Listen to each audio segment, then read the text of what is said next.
പ്രചാരണം അതിന്റെ അവസാന ലാപ്പിലാണ്. കൊട്ടിക്കലാശത്തിലേക്ക് നീങ്ങുന്നുണ്ട് മുന്നണികളുടെ പ്രചാരണം. ഇനി കൈവിരലിലെണ്ണാവുന്ന ദിവസങ്ങൾ മാത്രമാണ് ബാക്കിയുള്ളത്. വോട്ടേഴ്സിനെ നേരിൽ കണ്ട് വോട്ടുറപ്പിക്കാനുള്ള ശ്രമത്തിലാണ് LDF സ്ഥാനാർത്ഥി എം സ്വരാജ്. പ്രചാരണ പാച്ചിലിനിടയിൽ പ്രതീക്ഷകളും നിലപാടുകളും സ്വരാജ് 24നോട് പങ്കുവച്ചു. റിപ്പോർട്ടിലേക്കാണ്.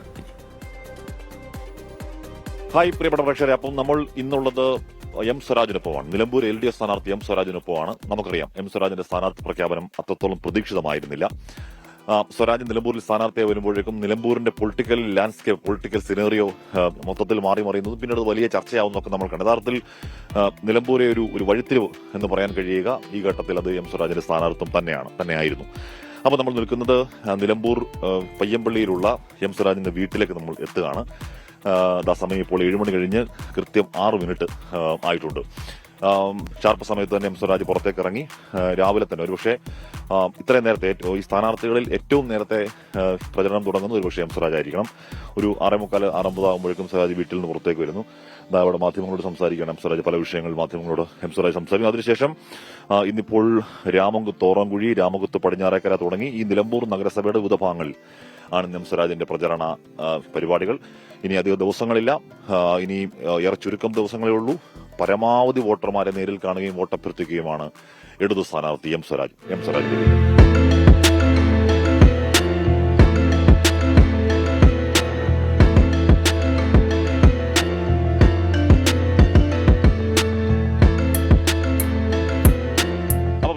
ഇന്നത്തെ പ്രചരണത്തിന് ആദ്യ പ്രചരണ സ്ഥലത്തേക്ക് LDF സ്ഥാനാർത്ഥി ശ്രീ എം സ്വരാജ്, നിലമ്പൂരെ LDF സ്ഥാനാർത്ഥി ശ്രീ എം സ്വരാജ് വീട്ടിൽ നിന്ന് അങ്ങോട്ടേക്ക് ഇറങ്ങുകയാണ്. എം സ്വരാജിന്റെ ഒപ്പം വണ്ടിക്കാർ ഞാനോട് കയറി. ശ്രീ എം സ്വരാജ് മൊത്തത്തിൽ എല്ലാം വളരെ പെട്ടെന്ന് തീയതി പ്രഖ്യാപിക്കുന്നു. കുറച്ച് ദിവസമേ ഉള്ളൂ സ്ഥാനാർത്ഥിത്വം. എന്താണ് ഇനിയിപ്പോ വളരെ കുറച്ച് ദിവസം മാത്രമേ പ്രചരണത്തിനുള്ളൂ താനും. എന്താണ് ഒരു ഫീൽ എന്താണ്? അതെ, ഇപ്പോ ഒരാഴ്ച ഉള്ളൂ. കഷ്ടിച്ച ഒരാഴ്ച. സത്യത്തിൽ ഇതിന്റെ ആവശ്യമേ ഉള്ളൂ. നിയമസഭാ തെരഞ്ഞെടുപ്പിലൊക്കെ ഒരുപാട് ദിവസം പ്രചരണത്തിന് ആവശ്യമില്ല എന്നാണ് എനിക്ക് തോന്നുന്നത്. ചുരുങ്ങിയ ദിവസങ്ങളുടെ ആവശ്യമേ ഉള്ളൂ. തെരഞ്ഞെടുപ്പ് പ്രചരണ പ്രവർത്തനങ്ങളെല്ലാം വളരെ ഊർജിതമായി മുന്നോട്ട് പോകുന്നു.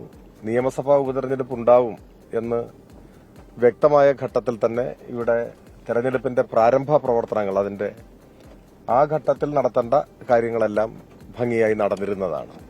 പിന്നെ തെരഞ്ഞെടുപ്പ് നീണ്ടുപോയി. പിന്നെ അവസാന സമയത്ത് തെരഞ്ഞെടുപ്പ് സംബന്ധിച്ച് ആശങ്കകളൊക്കെ ഉയർന്നു വന്നുവെങ്കിലും പിന്നീട് പ്രഖ്യാപനം വരികയാണ് ചെയ്തത്. പക്ഷെ അപ്പോഴേക്കും പ്രാരംഭ പ്രവർത്തനങ്ങളെല്ലാം പൂർത്തിയായതായിരുന്നു. അതുകൊണ്ട് തന്നെ മറ്റൊരാശങ്കയും ആ ഘട്ടത്തിൽ ഉണ്ടായിരുന്നില്ല. സ്ഥാനാർത്ഥിയെ പ്രഖ്യാപിച്ച ശേഷം നേരെ തെരഞ്ഞെടുപ്പ് പ്രചരണ പ്രവർത്തനങ്ങളിലേക്ക് കടന്നു. ഇപ്പോ 10 നാൾ പിന്നിട്ടു. വലിയ ആത്മവിശ്വാസമാണ് ഇടതുപക്ഷ ജനാധിപത്യ മുന്നണിയുടെ പ്രവർത്തകർക്ക്. ഓരോ ദിവസം കഴിയുന്തോറും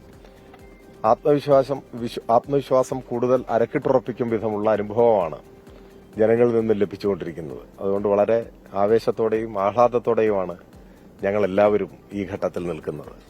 സാധാരണഗതിയിൽ ഈ സ്ഥാനാർത്ഥികൾ പൊതുവെ ഈ പറഞ്ഞ മറ്റ് രാഷ്ട്രീയ ആ പ്രചരണകാലം ഉണ്ടാകുന്ന മറ്റ് രാഷ്ട്രീയ വിഷയങ്ങളെ പറ്റി അങ്ങനെ കാര്യമായ പ്രതികരണം നടത്തി കാണാറില്ല. അവർ കുറ്റം പറയാൻ പറ്റില്ല, അവർക്കത് ശ്രദ്ധിക്കാനുള്ള സമയം കിട്ടാത്തതുകൊണ്ടാവണം.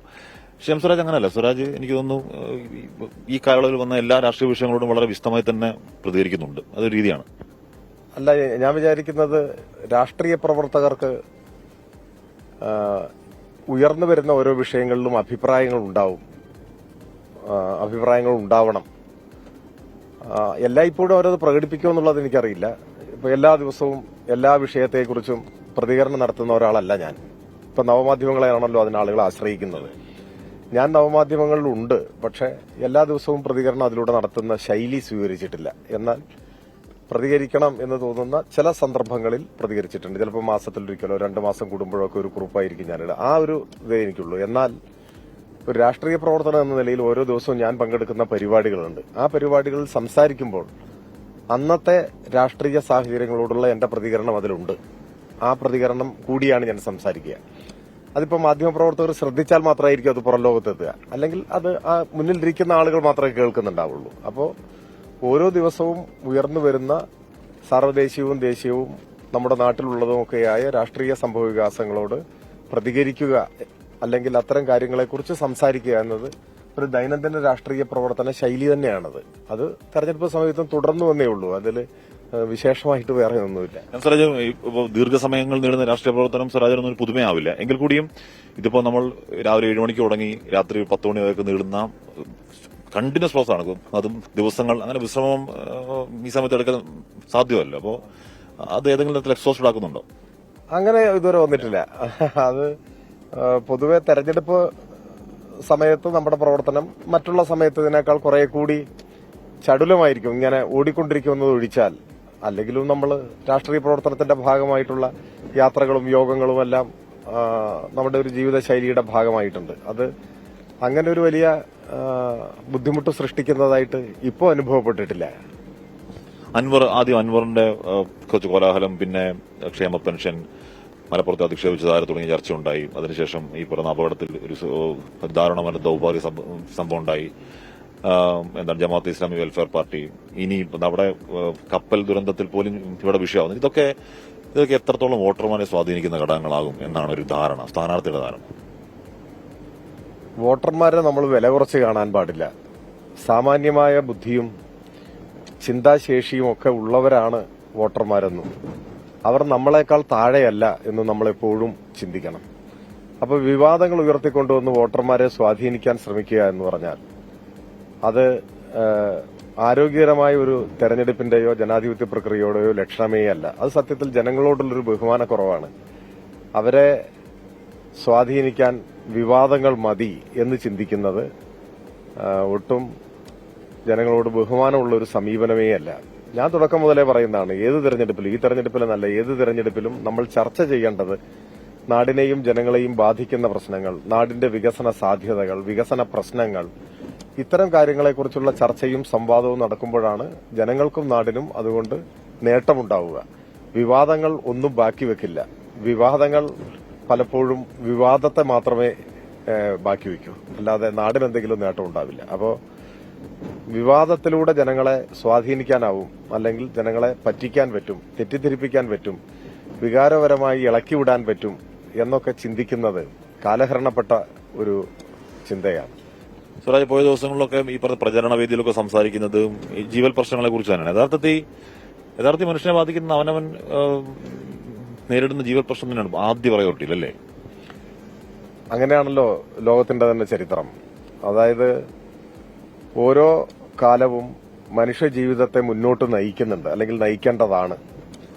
അപ്പൊ സാധാരണക്കാരും പാവപ്പെട്ടവരുമൊക്കെയായ ജനങ്ങളെ സംബന്ധിച്ചിടത്തോളം അവരുടെ ജീവിതത്തെ മുന്നോട്ട് നയിക്കാൻ ഉതകുന്ന നയങ്ങൾ ആവിഷ്കരിക്കപ്പെടുക എന്നത് തന്നെയാണ് രാഷ്ട്രീയം. ഇപ്പോൾ ഗാന്ധിജി പറഞ്ഞിട്ടുണ്ട്, ഒരു ഭരണാധികാരി നയങ്ങൾക്ക് രൂപം കൊടുക്കുമ്പോൾ മനസ്സിലുണ്ടാവേണ്ടത് ആ രാജ്യത്തെ ഏറ്റവും ദരിദ്രനായ മനുഷ്യന്റെ മുഖമാണ് എന്ന്. മറ്റൊരർത്ഥത്തിൽ ജോസഫ് സ്റ്റാലിൻ പറഞ്ഞിട്ടുണ്ട്. അദ്ദേഹം പറഞ്ഞത്, ഒരു രാഷ്ട്രത്തിന്റെ പുരോഗതി അളക്കാൻ ആ രാജ്യത്തെ ഏറ്റവും സാധാരണക്കാരനായ മനുഷ്യന്റെ ജീവിതം പരിശോധിച്ചാൽ മതി എന്നാണ് പറഞ്ഞത്. അപ്പോ ലോകത്തിന്റെ പല ഭാഗങ്ങളിൽ ജീവിച്ചിരുന്ന രാഷ്ട്രതന്ത്രജ്ഞരായിട്ടുള്ള ആളുകളെല്ലാം ഇക്കാര്യത്തിൽ ഏറെക്കുറെ സമാനമായിട്ടുള്ള ആശയഗതികൾ വെച്ച് പുലർത്തിയിരുന്നു എന്നാണ് കാണാൻ പറ്റുക. ഇപ്പോൾ ഒരു നാട് പുരോഗമിച്ചു എന്ന് പറഞ്ഞാൽ എന്താണ്? ആ നാട്ടിലെ ജനങ്ങളുടെ ജീവിതം പുരോഗമിച്ചു എന്ന് തന്നെയാണ് അതിന്റെ അർത്ഥം. അങ്ങനെയാണ് പുരോഗമിക്കേണ്ടത്. ഒരു മനുഷ്യപക്ഷ വികസന കാഴ്ചപ്പാടെന്ന് പറഞ്ഞാൽ അതാണ് ഞങ്ങൾ ഉയർത്തിപ്പിടിക്കാൻ ശ്രമിക്കുന്നത്. ഒറ്റക്കാരോട് എഴുത്തുകാർക്ക് അവരുടെ നിലപാട് എല്ലാ കാലവും ഉണ്ട്. അത് CPM അനുകൂലമാകാം, CPM വിരുദ്ധമാകാം, ഇടതുപക്ഷ അനുകൂലമാകാം, ഇടതുപക്ഷ വിരുദ്ധമാകാം, ഇനി ഈവൻ സംഘപക്ഷമോ വലതുപക്ഷമോ ഒക്കെ എഴുത്തുകാരൊക്കെ ഉണ്ടല്ലോ. അപ്പോൾ അവരത് പറയുന്നത് വിവാദമാവേണ്ടതുണ്ടോ? CM സാർ, നിലമ്പൂർ ഐശ്വര്യെ പറ്റിയൊക്കെ വളരെ മോശം പ്രതികരണമൊക്കെ ഉണ്ട്, കണ്ടപ്പോൾ സങ്കടം തോന്നി. അതെ, അത് തീർത്തും അപലപനീയമായ ഒന്നാണ്, ഹീനമാണ്. ഞാൻ അത്ഭുതപ്പെടുകയാണ്.